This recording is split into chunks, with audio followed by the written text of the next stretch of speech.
Markets today can be unpredictable.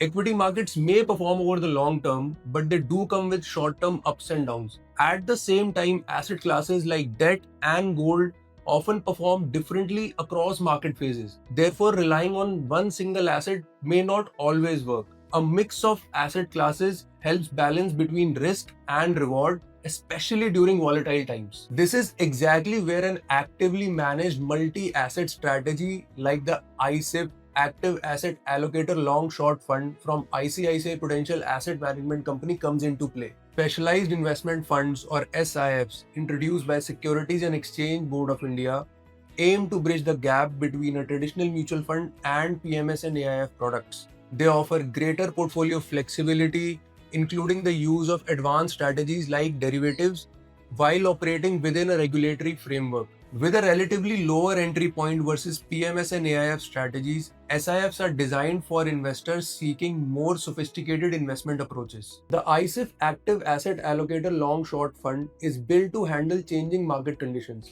It invests across equities, debt, and commodities and actively shifts between them based on market opportunities.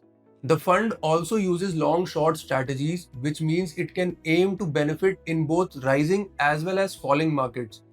By combining different asset classes and strategies, the fund aims to reduce volatility and provide stable outcomes over time. The fund is suitable for investors who are looking to grow their wealth over the long term but are also mindful of the market ups and downs. It may also be a good fit for those who are looking for diversification beyond traditional equity or hybrid funds and are also comfortable with a slightly higher level of risk in exchange for a more dynamic investment approach. In a market where conditions keep changing, a flexible and diversified strategy can make a difference. The fund aims to offer a balanced way to invest, helping investors stay on track through different market cycles.